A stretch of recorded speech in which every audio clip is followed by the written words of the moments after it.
Welcome to the Leadership Expose podcast. This podcast is for leaders at diverse levels and organizations around the world who are seeking to scale and transform their leadership, to level up their business, and to create an impact in the lives of people all around them.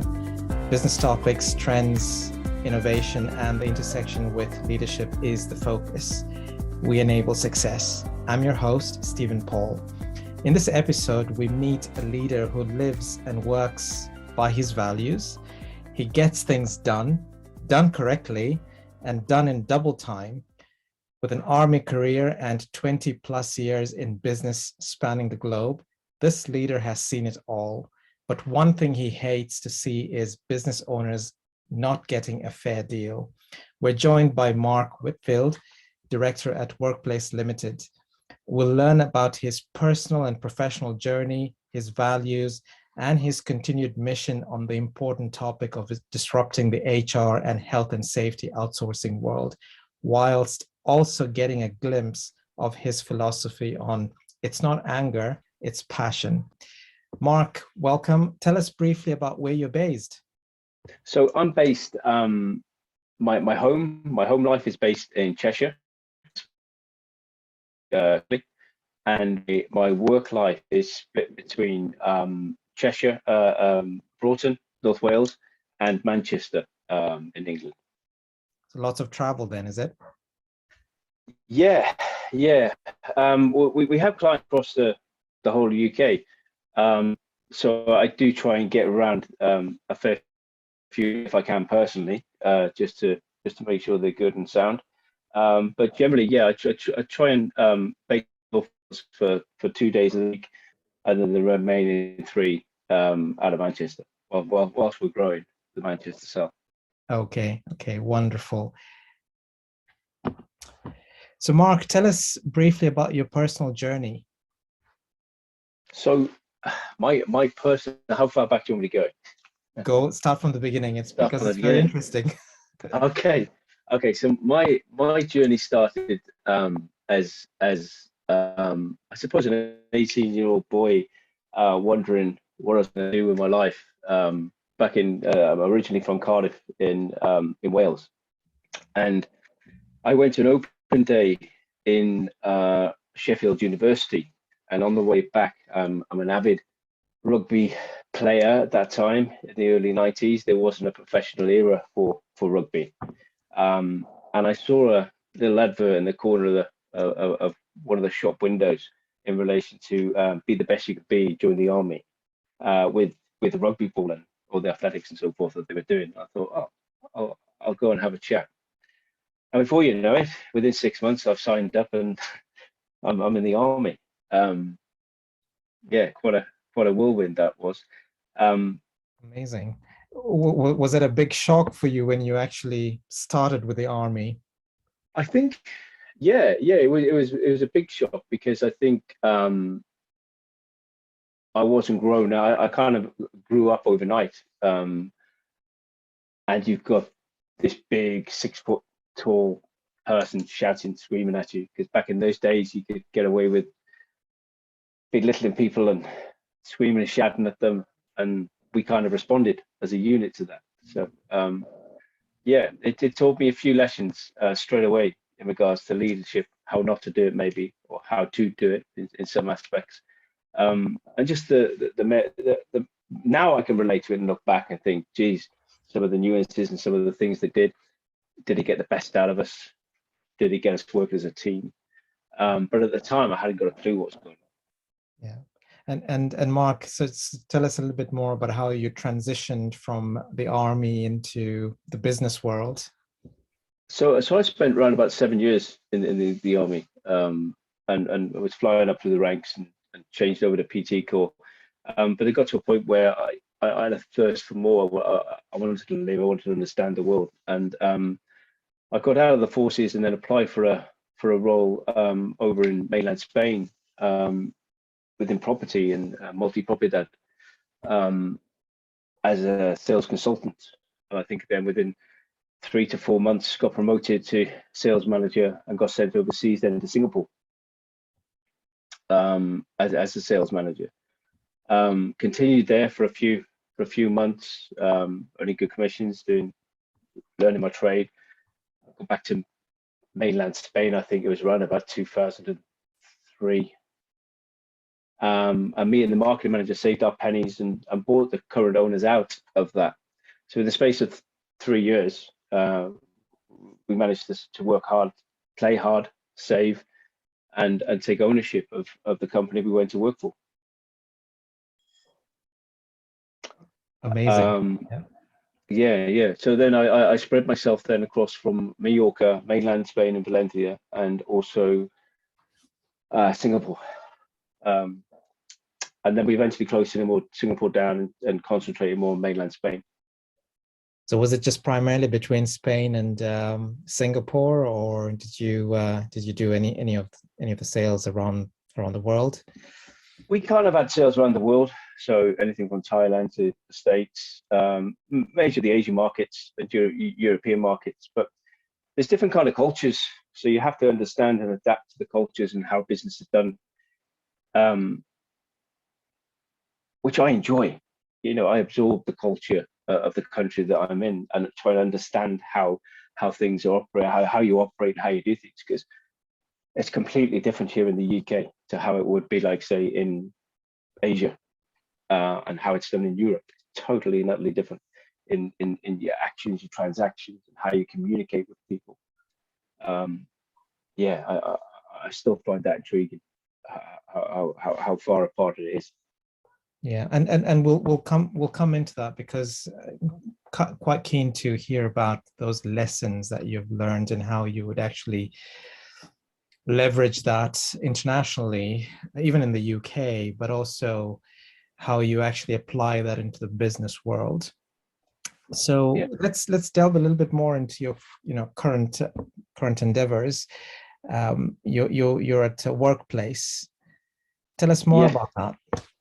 So when I came back to the UK, the main purpose of coming back to the UK first was purely for family reasons, to educate my children. I met my wife for 20 years over in Spain. She was on a gap year, and I wanted to bring them here. I wanted to look for a good environment whereby they could thrive, not be too busy in a city. So that's why we picked kind of Tarpley, basically all around the children, and also I picked here in the northwest, purely because of it has access to 4 airports.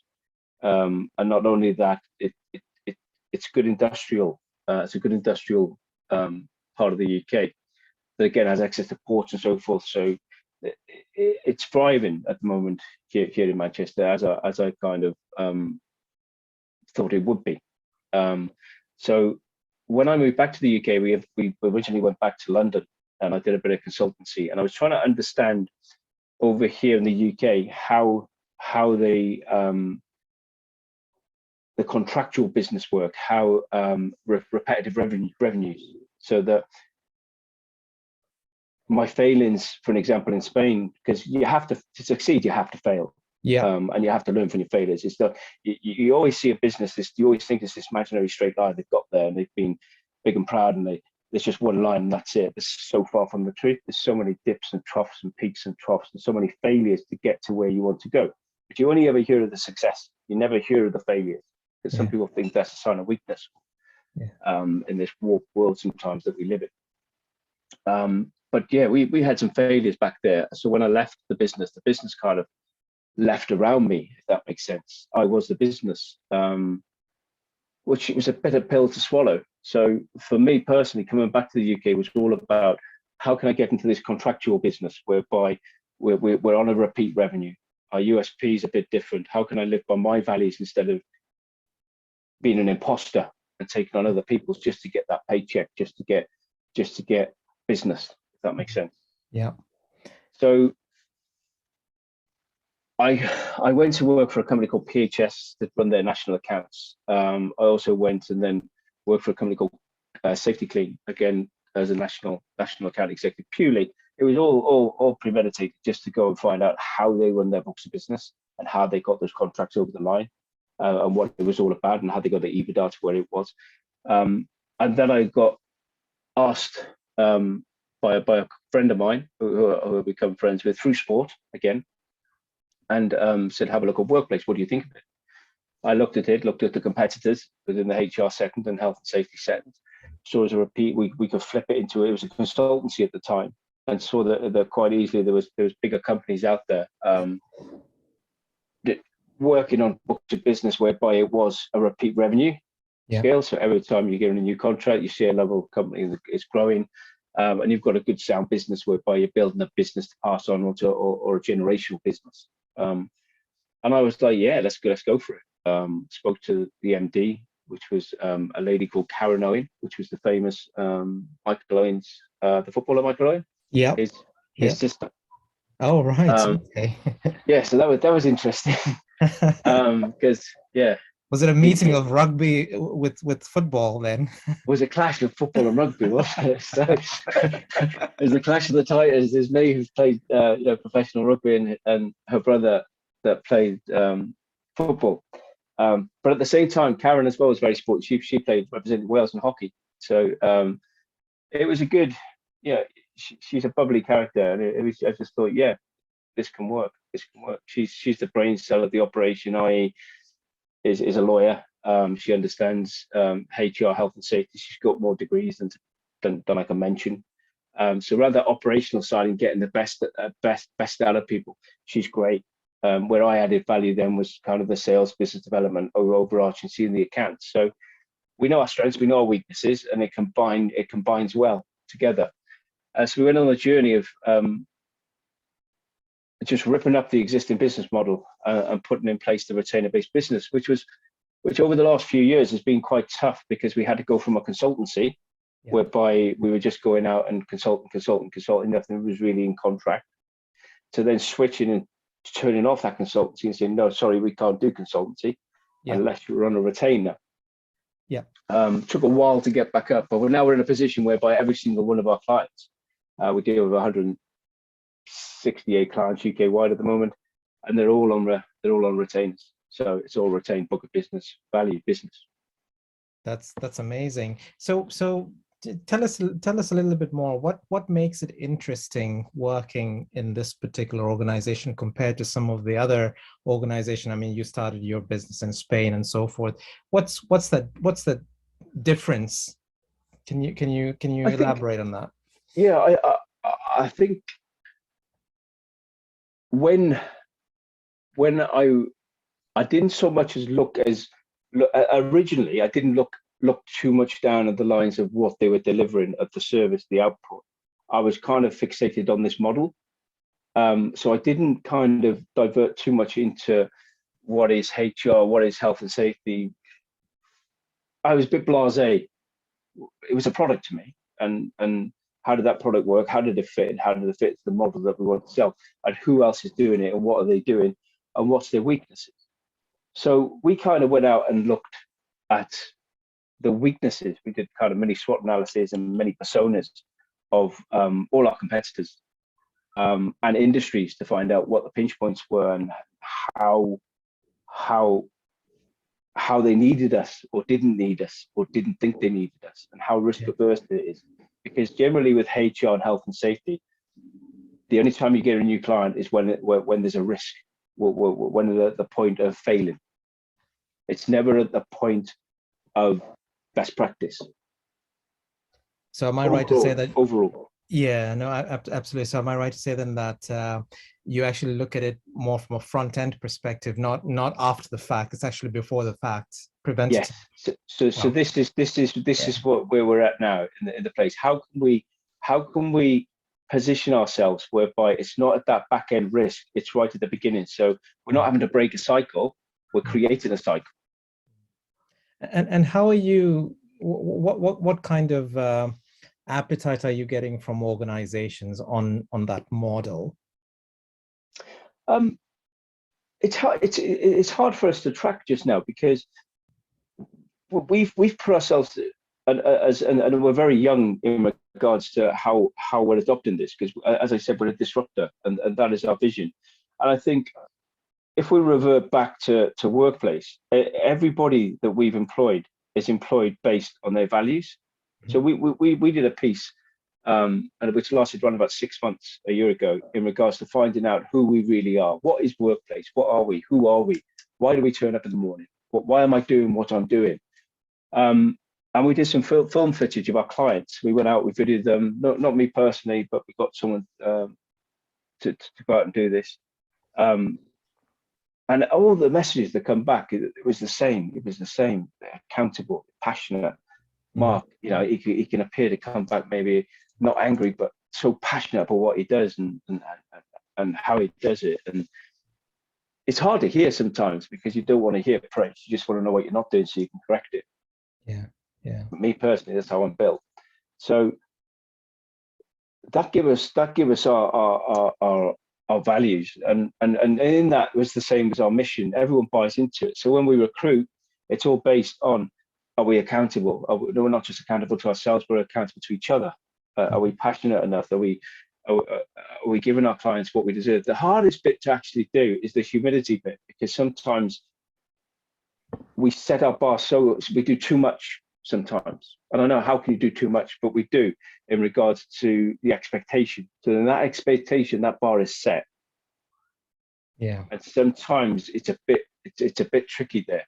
We still fail sometimes in moving that bar slightly down, but sometimes some consultants do way too much than expected.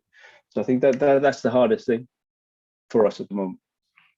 Okay, wonderful, Mark. And let's talk about your army career, but also in your business world. You also mentioned about failures, but keeping that in mind, what's your experience, or what,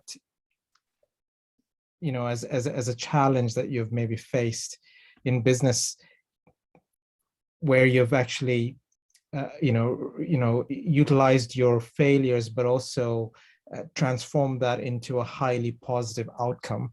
Can you elaborate some of those experiences or those? So I think, I think where I failed in my early days, and it's still learning, is my robustness, my energy, and being strict and rigid, and not having much movement originally.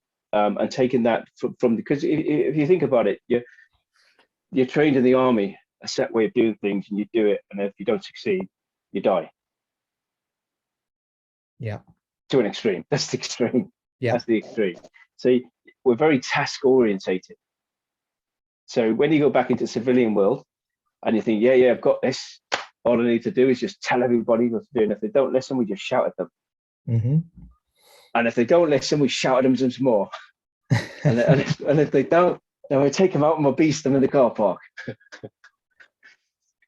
You can't kind of adopt. So those leadership skills, you can't. So you try and soften them a bit, so that when you're having your meetings and you're engaging with your staff, and then you soon find then that the passion side of the thing works. You can engage. You can be poignant. You don't need to put fear into people. Yeah. Whereas I think sometimes within my early days, it was the fear factor, the risk of maybe losing your job, the risk of, I wouldn't say it was wrong, because that was the way that my peers who I've seen led. Yeah. Through fear, basically. Yeah. And there's no place for that in the workplace. There's no place for that in this world. There's no place for that in any kind of environment. Yeah. So I think it's flipping that, but using that fear to produce passion and a cause, and having a clear vision.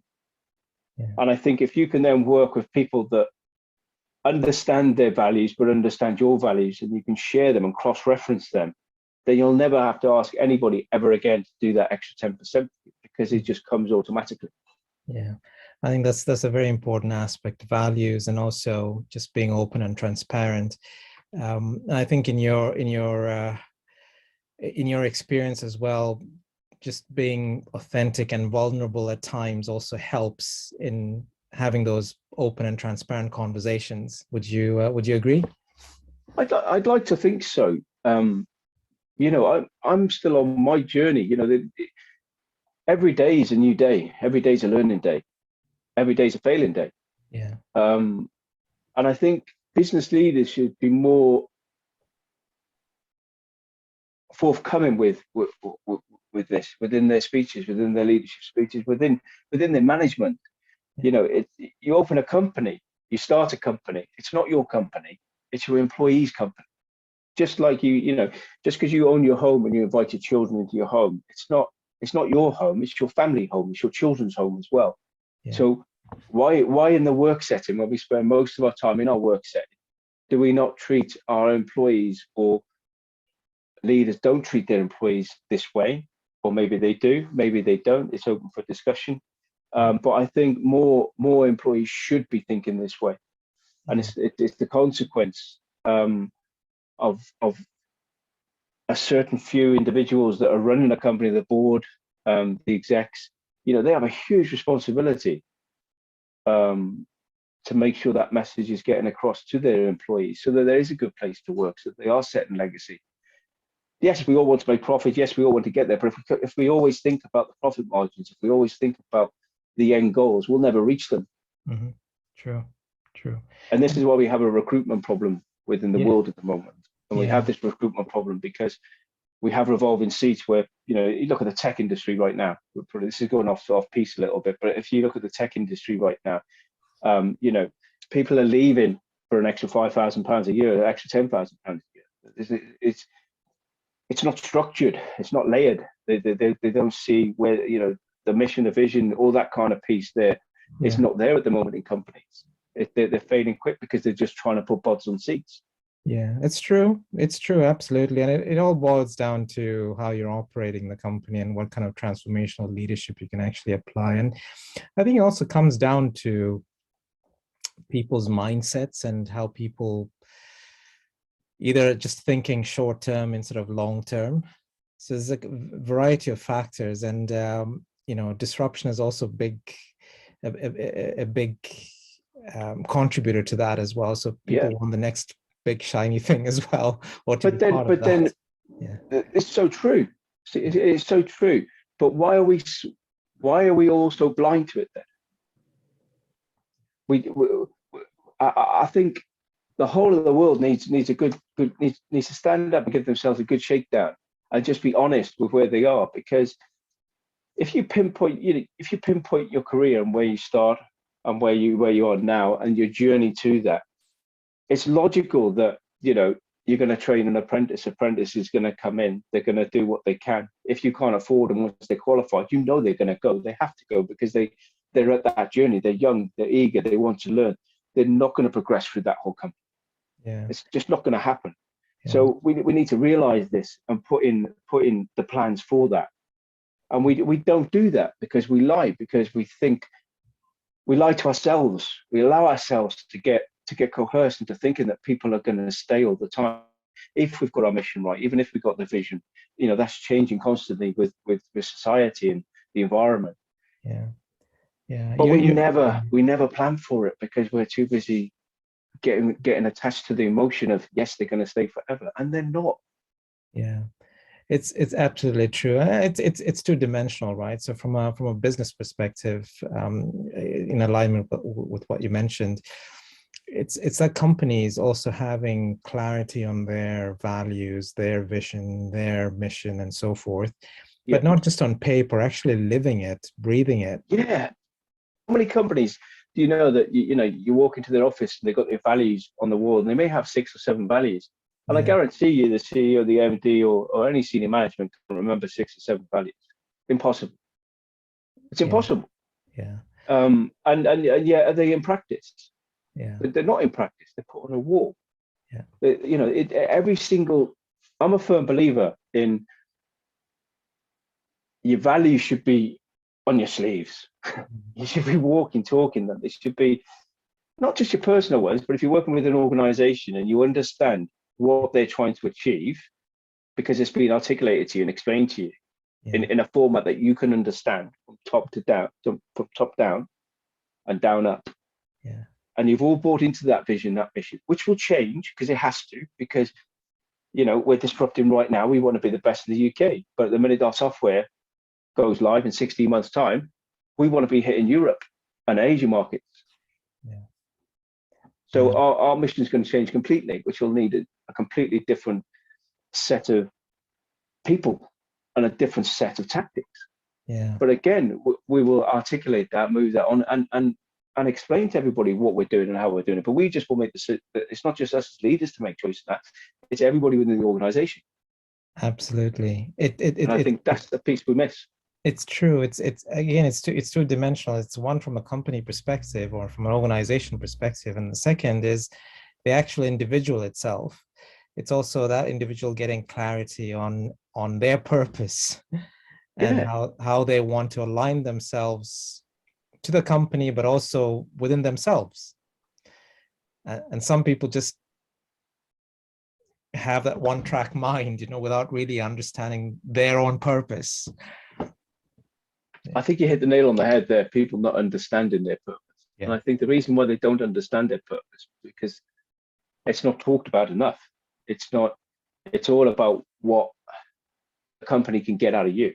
Exactly. I went through an analogy the other day and said, if I could look around now, if we did a heat map on the United Kingdom, and imagine they were cars. Now in your cars you have warning lights, and if something happens, if there's a bit of oil out attack, if you haven't got your coolant correctly, the lights will come on. You pull over, you stop immediately, you call for help. Yeah. Yeah. Okay. So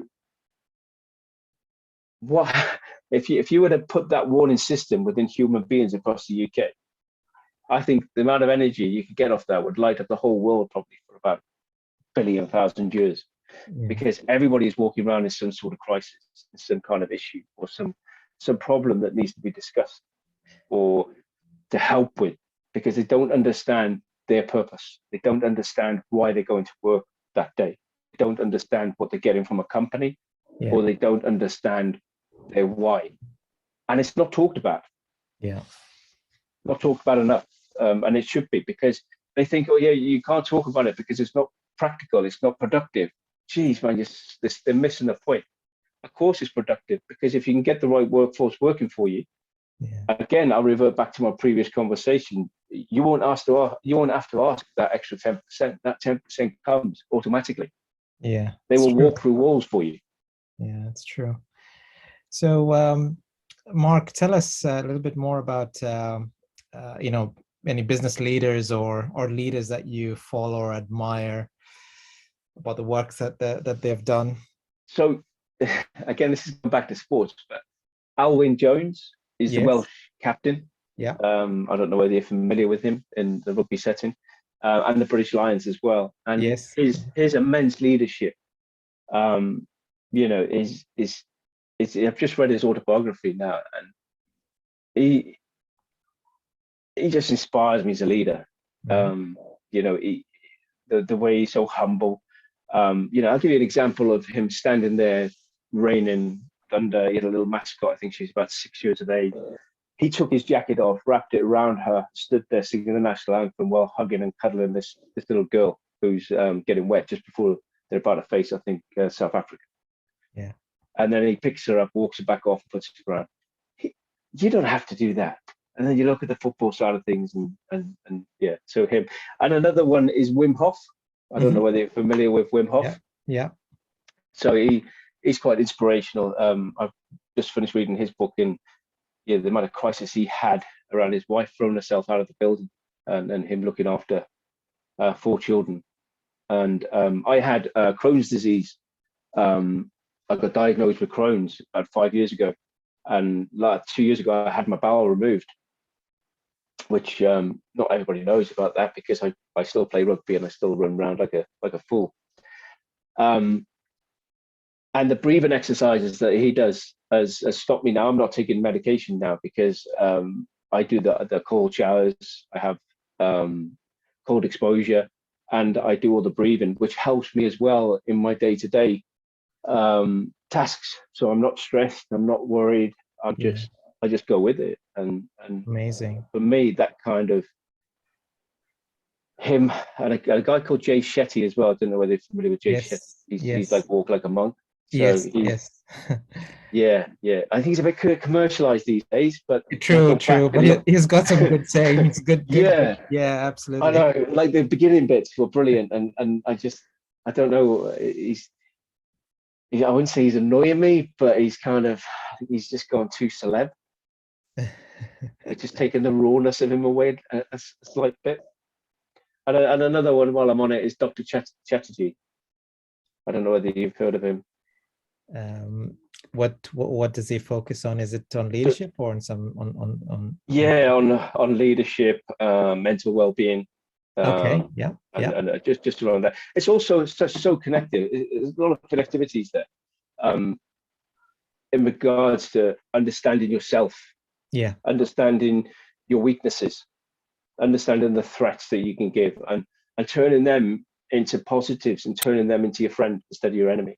Yeah. No, absolutely. So Mark, you've touched on a few things here. What does a day in the life of Mark look like? Oh, so a day in the life of Mark would look like sorting out, I wouldn't say quarrels, but the family, the children. We have 3 children. Wonderful. Karis, Chloe, and Henry. The 2 girls play rugby. Henry doesn't.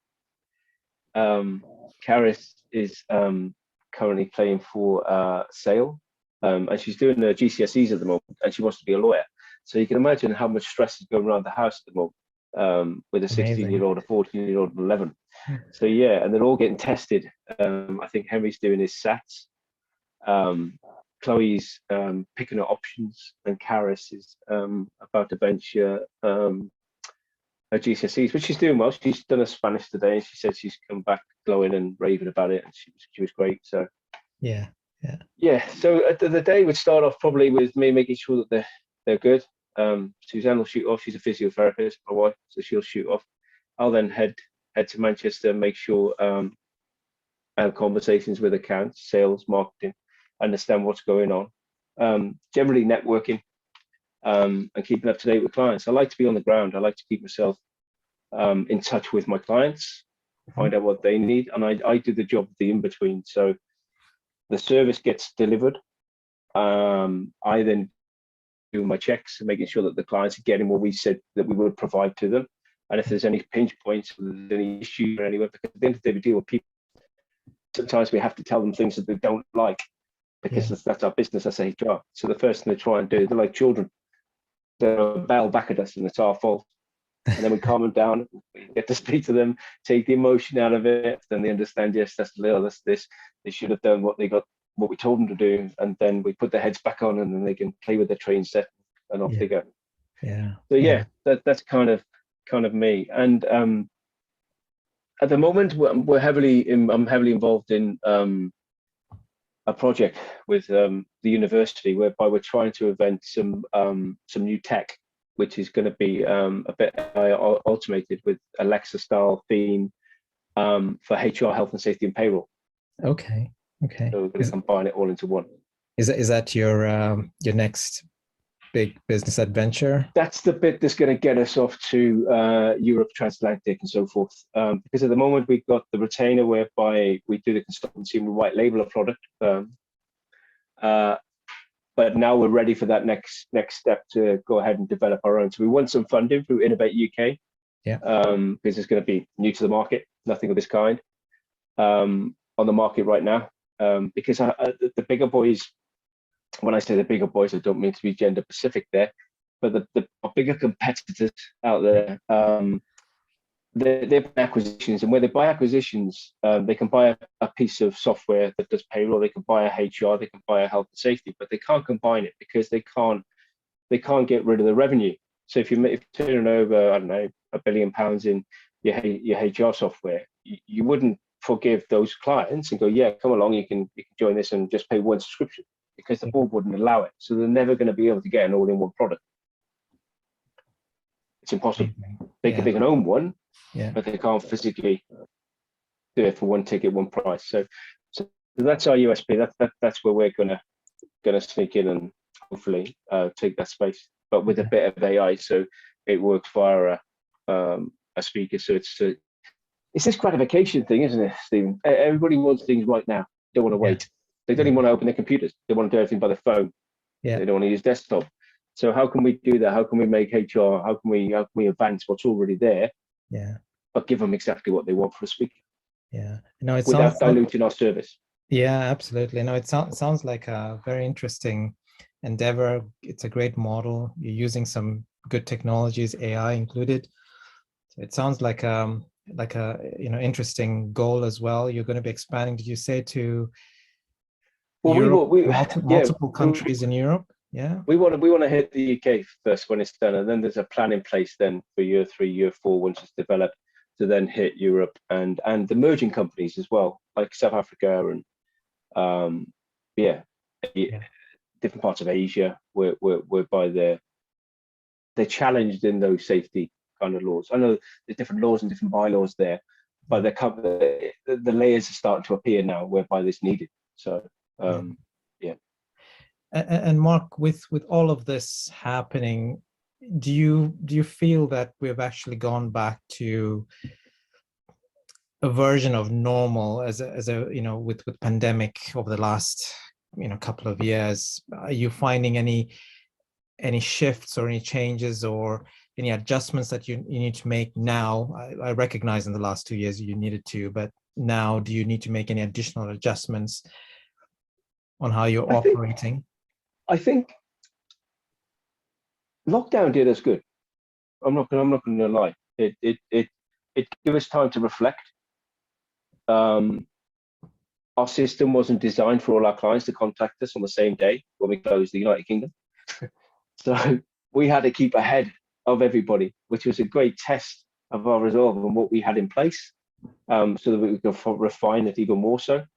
Um, and then coming out of it, the technologies that we already had in place, because we were already using Zoom, we were using it pre-lockdown, and all the HR consultants looked at me crazy when I showed them Zoom pre the pandemic. This is months and months before, like 9 to 12 months.